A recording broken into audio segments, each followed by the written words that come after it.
여러분 안녕하세요. 어피티 박진영입니다. 오늘은 여러분도 잘 아시는 우리나라 경제정책의 사령탑 홍남기 경제부총리님 모시고 재미있는 영화 이야기를 해보려고 합니다. 부총리님 안녕하세요. 네, 안녕하십니까. 이렇게 만나 뵙게 돼서 반갑습니다. 특히 경제 뉴스레터 어피티를 운영하고 계신다고 그랬는데요. 경제를 알리는 데 크게 도움이 될 것 같습니다. 부총리님 이렇게 바쁘실 텐데 오늘 시간 내주셔서 감사합니다. 오늘 저희가 영화 얘기를 하려고 하는데요. 부총리님께서 오늘 영화를 선택하실 때 특별한 기준이 있다고 들었습니다. 예, 오늘은 제가 특별히 한국판 뉴딜과 관련된 영화를 좀 소개해 드릴까 합니다. 한국판 뉴딜요? 한국판 뉴딜 발표하신 건 제가 알고 있었는데 정확하게 내용은 기억이 안 나네요. 그 한국판 뉴딜 영화가 벌써 나왔나요?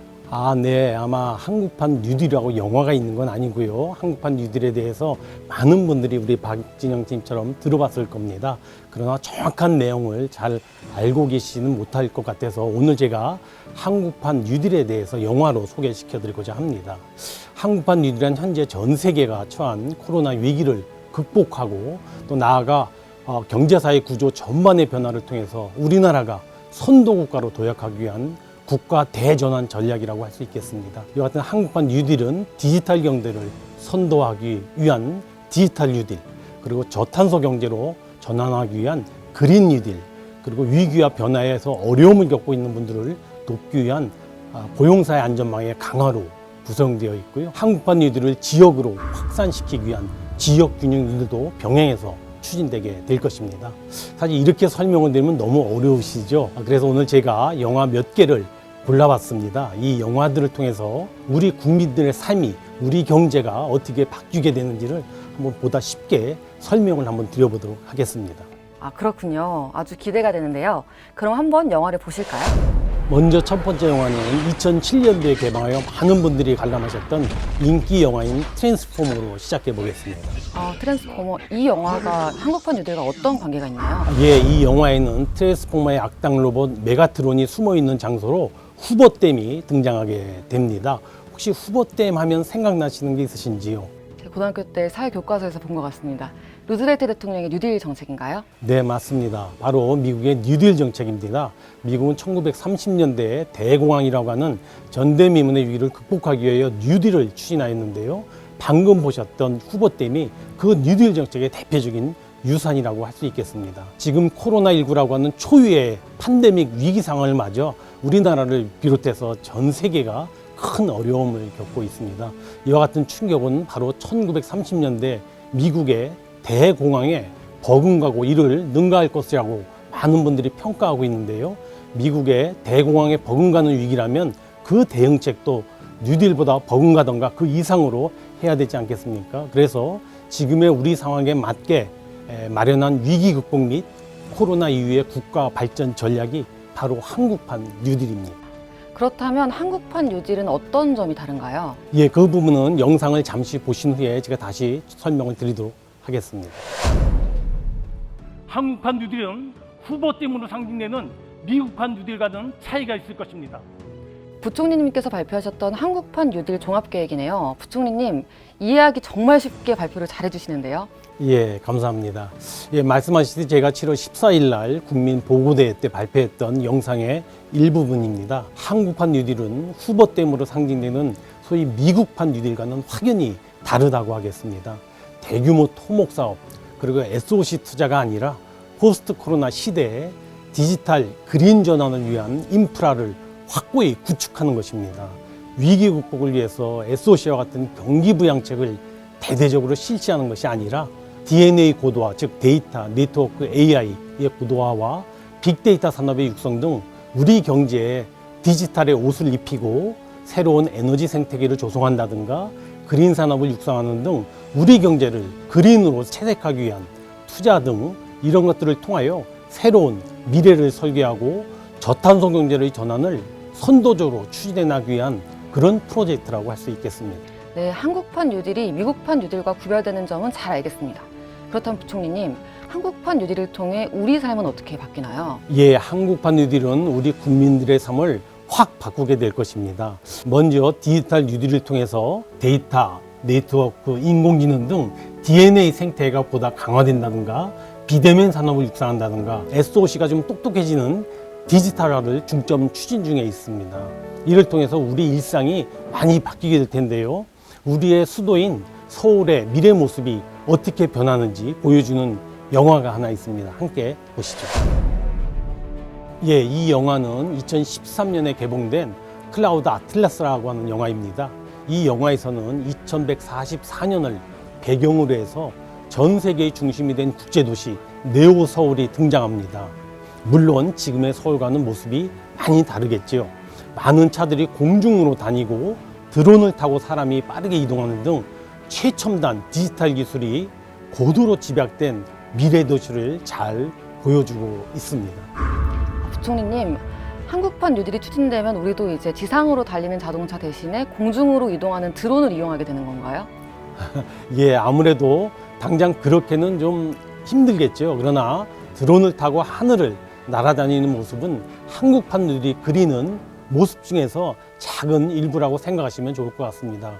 하지만 디지털 뉴딜을 통해서 인공지능과 첨단 기술을 산업과 일상생활에 좀 접목시킴으로써 커다란 변화를 낳게 될 것이라는 점은 분명하다는 점을 제가 말씀을 드립니다. 그리고 하나 더 이야기를 하고 싶은데요. 영화 속의 2144년에는 해수면의 상승으로 지구의 많은 지역들이 물에 잠기는 모습입니다. 기술이 발전해서 최첨단 도시가 만들어지고 또 하늘을 자유롭게 날 수 있다고 해도 지구가 그렇게 되면 안 되겠죠. 예, 이와 관련해서 조금 더 자세한 이야기는 나중에 다시 하도록 하고 다음 영화를 한번 보시도록 하겠습니다. 이 영화는 아이언맨이네요. 예, 그렇습니다. 2008년도에 개방된 아이언맨 영화로 아이언맨 슈트를 입은 토니 스타크의 모습도 멋있지만 어쩌면 그보다 더 놀라운 것들이 숨어 있습니다. 인공지능 비서인 자비스가 바로 그것인데요. 주인공과 대화도 나누고 비서 역할을 수행하기도 하죠. 우리의 디지털 뉴딜의 핵심인 DNA, 즉 데이터, 네트워크, AI 등 생태계를 비약적으로 좀 발전시켜서 우리의 일상생활의 편리함을 더하고 또 업무의 생산성도 높일 수 있는 소위 인공지능 시대를 본격적으로 열어가고자 합니다. 공공부문에서도 AI 비서가 국민들에게 각종 민원과 공공 서비스 정보를 스스로 찾아서 전달해 준다면 국민들의 만족도가 아마 크게 올라갈 것입니다. 이 역시 준비하고 있으니 한번 기대해 보셔도 좋을 것 같습니다. 저한테도 그런 비서가 있으면 정말 든든할 것 같아요. 예, 인공지능이 나오는 영화가 하나 더 있습니다. 2035년의 모습을 보여주는 영화 아이로봇입니다. 이 영화 속에는 인공지능을 갖춘 로봇들을 이용해 사람들이 편리하게 살아가고 있는데요. 이 장면을 보시면 주인공이 자율주행진 차 안에서 자료를 찾으면서 인공지능과 대화를 하고 있습니다. 정부에서는 세계 최초로 상용화한 5G와 같은 초고속 이동통신 기반을 더욱 확산시키고 또 자율주행차의 두뇌라고 할 수 있는 AI 지능형 반도체를 적극적으로 육성해 나가고자 합니다. 또한 SOC의 디지털화를 통해서 스마트한 국토도 만들 계획인데요. 디지털 트윈 기술을 활용한 3차원의 도로 정밀 지도, 그리고 자동차와 도로가 서로 통신을 하는 지능형 교통 시스템 CITS라고 하죠. 이러한 것들이 대표적인 사업입니다. 이러한 노력들을 통해서 차와 도로가 함께 스마트해진다면 사람들은 달리는 자동차 안에서 많은 일들을 자유롭게 처리할 수 있을 것입니다. 어쩌면 사람이 직접 운전을 하는 것이 오히려 특이하게 생각되는 날이 올 수도 있을 것 같습니다. 부총리님, 그러면 정말 2035년에는 우리 일상생활이 정말 아이로봇 영화처럼 바뀔 수 있을까요? 예, 미래를 정확하게 예측하는 일은 신이 아니면 불가능하겠지만 한국판 뉴딜을 차질 없이 추진한다면 아이로봇 영화 같은 세상이 저는 불가능한 일은 아니라고 생각을 합니다. 미래 이야기를 한 김에 미래 영화 하나만 더 소개시켜 드리도록 하겠습니다. Hello, I am Baymax. 이번엔 애니메이션이네요. 예, 맞습니다. 빅 히어로라고 하는 애니메이션인데요. 2015년에 개봉된 것입니다. 저기 눈사람처럼 보이는 로봇이 개인 의료 도우미인 베이맥스입니다. 영화에서 베이맥스는 외향은 단순해 보이지만 각종 의료 정보를 갖춘 최첨단 인공지능 로봇이어서 사람의 신체를 카메라로 스캔하는 것만으로도 몸의 이상 여부 진단이 가능하게 됩니다. 우리나라에서는 현재 의료 빅데이터를 통해서 의사의 진단 치료를 지원하는 AI 서비스인 소위 닥터 앤서 사업을 추진 중에 있습니다. 8개 질환 대상의 닥터 앤서 1.0 프로그램에 이어서 이번 한국판 뉴딜에서는 12개의 질환을 추가하기 위한 닥터 앤서 2.0 프로그램 사업을 추진 중에 있는데요. IoT 등에 기반한 모바일 헬스케어와 잘 결합이 된다면 국민들의 질병을 미리 예방하고 만성질환을 관리하는 데도 큰 도움이 될 수 있을 것입니다. 더 나아가서는 스마트한 의료 서비스 제공을 통해서 비대면 사회로 더 빠르게 전환될 수 있지 않을까 기대도 해보게 됩니다. 그렇게 되면은 정말 많은 분들이 건강에 대한 걱정을 덜을 수 있을 것 같아요. 특히 연세가 많으신 어르신들께 많은 도움이 될 것 같다는 생각이 듭니다. 맞습니다. 이번 코로나19로 인해서 비대면 사회로의 전환이 가속화되고 있는데요. 스마트 의료뿐만 아니라 여타 전 산업으로 5G라든가 AI 융합을 확산시켜 나가고 또 원격 재택근무라든가 소상공인의 온라인 비즈니스 등의 인프라 구축도 적극적으로 지원해서 비대면 시대의 우리 산업이 좀 새롭게 성장할 수 있는 토대를 마련해 나갈 계획입니다. 우리 경제, 사회 전반에 걸친 디지털 전환이 꼭 성공해서 우리 삶도 편리해지고 국가 경쟁력도 강화될 수 있기를 기대하겠습니다. 예, 이제는 한국판 뉴딜의 두 번째 기둥인 그린 뉴딜에 대해서 이야기해 볼까 합니다. 그린 뉴딜과 관련되는 첫 번째 영화는 투말로우입니다. 기후 위기를 잘 보여주는 영화로 2004년에 개봉한 영화지요. 정말 무시무시한데요. 그런데 요즘 기상이변 등이 자주 나타나고 있어서 이 영화가 먼 미래가 아니라 다가올 현실이 아닐까라는 두려움도 드는데요. 부총리님, 이런 기후 위기에 우리가 뭘 도대체 해야 될까요? 예, 기후 위기를 극복하기 위해서는 우리 경제사회 전반을 저탄소 친환경으로 전환해 나가야 합니다. 이를 위해 정부는 그린 뉴딜을 강력하게 추진하고 있습니다. 도시, 공간, 생활의 인프라 녹색을 전환하고 저탄소 분산형의 에너지를 확산시키면서 특히 녹색 산업 혁신의 생태계를 구축해 나가는 것 등이 아마 그린 뉴딜의 핵심 과제라고 할 수 있겠습니다. 쉽게 말해서 친환경적인 국민의 생활 환경을 만들고 탄소 감축을 위해 신재생 에너지 사용 등을 확대하고 그리고 이걸 뒷받침하기 위한 녹색 산업도 육성하겠다. 이런 뜻이죠. 이제 머릿속에 어렴풋이 그려지기 시작하는데요. 기후위기를 다룬 영화가 또 있을까요? 예, 2006년에 개봉됐던 불편한 진실이라고 하는 다큐멘터리 형식의 영화도 있습니다. 미국의 환경운동가로 잘 알려진 엘고아 전 부통령의 강연 내용을 바탕으로 해서 지구온난화의 위험에 대해서 다룬 영화인데요. 이 영화는 14년 전에 개봉된 영화로 인류가 마주하게 될 기후위기는 오래전부터 예측되어 왔고 또 그간에 수많은 경고가 있었다는 것을 다시 한번 일깨워주게 됩니다. 더 늦기 전에 그린 뉴딜을 시작해야 하는 이유를 잘 보여준다 하겠습니다. 우리나라를 포함한 다수의 국가들에서 이제 앞다퉈서 그린 뉴딜을 시작하려는 이유하고 필요성을 이제 잘 알 것 같습니다. 그렇다면 그린 뉴딜을 통해서 우리 주변에서는 어떤 것들이 바뀌게 될까요?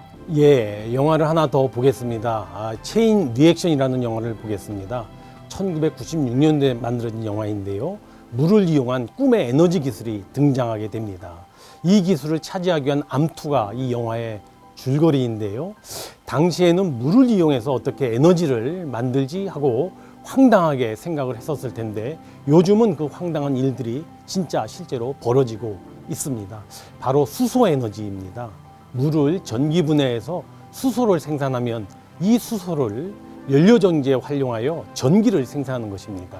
이 연료전지는 온실가스를 배출하지 않는 청정 에너지원이 되는 건데요. 이미 수소차 등을 통해서 우리 생활 속에 깊숙이 들어와 있습니다. 아주 대단한데요. 일단 무엇보다 24년 전에 이런 영화가 있었다는 게 놀랍습니다. 그리고 이게 현실이 돼가고 있다는 것도 더 놀랍네요. 예, 참고로 더 말씀을 드리면 사실 영화 속에서 에너지 기술에 대한 설명이 친절하게 제시되어 있지가 않습니다. 그래서 어떤 분들은 영화 속의 에너지 기술이 수소 연료전지가 아니라 핵융합 기술이다라고 주장하기도 합니다. 핵융합이요? 자꾸 더 어려워지니까 갑자기 머리가 아파지려고 하는데요. 부총리님, 이제 다음 영화로 넘어가실까요?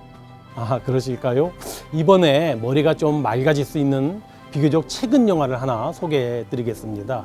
2015년에 개봉한 영화 마션입니다. 각본의 창의력과 더불어서 과학적인 이론이 잘 뒷받침되어 있는 그런 영화로서 주변에서 많은 찬사를 받고 있는 그런 영화입니다. 이 영화는 저도 이제 봤는데요. 과학적 이론이 잘 뒷받침되었다는 거는 이 영화 속 내용이 현실 속에서도 구현될 가능성이 높다는 걸 뜻하겠죠? 네, 맞습니다. 화성에 혼자 표류하게 된 영화 속의 주인공은 아무것도 없는 그 척박한 화성 땅에서 대표적인 신재생 에너지인 태양광 에너지를 통해서 생활하고 그리고 또 생존해 나갑니다. 그린 뉴딜이 지향하는 탄소 중립에 대한 가능성을 제시했다는 생각이 저는 듭니다. 화석 연료 없이도 신재생 에너지를 통해서 인류가 살아나갈 수 있겠다라는 생각이 드네요. 예, 물론 쉬운 일은 아닐 것입니다. 하지만 우리는 그린 뉴딜을 통해서 더 적극적으로 화석 연료를 줄이고 신재생 에너지를 더 확산시켜 나가게 될 것입니다. 온실가스를 줄이기 위해 신재생 에너지를 확산해야 된다는 부총리님 설명 잘 들었습니다.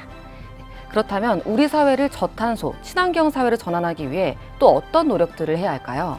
예, 다음 영화를 하나 더 보시면서 설명드리겠습니다. 2012년에 개봉된 프라미스드 랜드라고 하는 영화입니다. 에너지 대기업 직원인 주인공이 천연가스 개발을 반대하는 주민들을 설득하다가 환경의 중요성에 대한 깨우침을 얻게 된다는 그런 영화입니다. 결국에는 생태 도시를 구축하는 것으로 주민들과의 갈등을 잘 해소하게 됩니다. 맞아요. 기업들도 환경 파괴에 대한 경각심을 더 가져야 될 것 같습니다. 부총리님, 그래도 최근에 친환경 경영을 선언하는 기업들이 많이 늘었다고 들었어요. 네, 우리나라 산업계도 환경과 산업의 조화를 위해서 스스로 녹색적인 미래를 준비하고 있습니다. 정부에서도 녹색산업 혁신 생태계를 구축해서 기업들의 친환경 경영을 적극적으로 지원할 계획입니다. 기존의 노후화된 산업단지를 친환경 제조 공간으로 전환하여 실시간으로 에너지의 사용과 오염 처리 상황을 모니터링 또 제어할 수 있도록 하겠습니다. 그리고 기후변화 위기에 전략적으로 도전할 녹색 선도 유망 기업도 육성해 나가고 또 창의적 녹색 기술을 확보하기 위한 R&D라든가 금융 지원도 대폭 강화해 나갈 것입니다. 친환경 저탄소 경제를 위한 정부의 의지가 다시 한번 느껴지는데요. 저도 저탄소 경제를 위해서 일상생활에서 제가 할 수 있는 것들을 잘 찾아서 실천해 봐야겠습니다. 예, 맞습니다.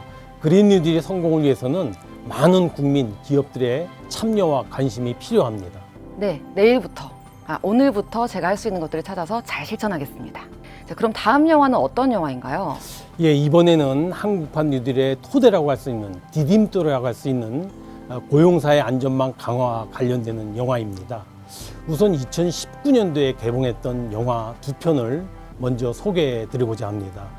영화 조커와 기생충입니다. 우선 영화 조커는 배트맨 시리즈의 조커가 왜 악당이 되었는지 그 탄생 과정을 잘 보여주는 이야기이고, 또 기생충은 잘 아시는 것처럼 가족이 모두 무직인 기택인 애가 장남 기우가 박 사장님 댁에 고액과의 선생이 되면서 일어나는 예기치 못한 사건들을 다룬 일종의 블랙 코미디입니다.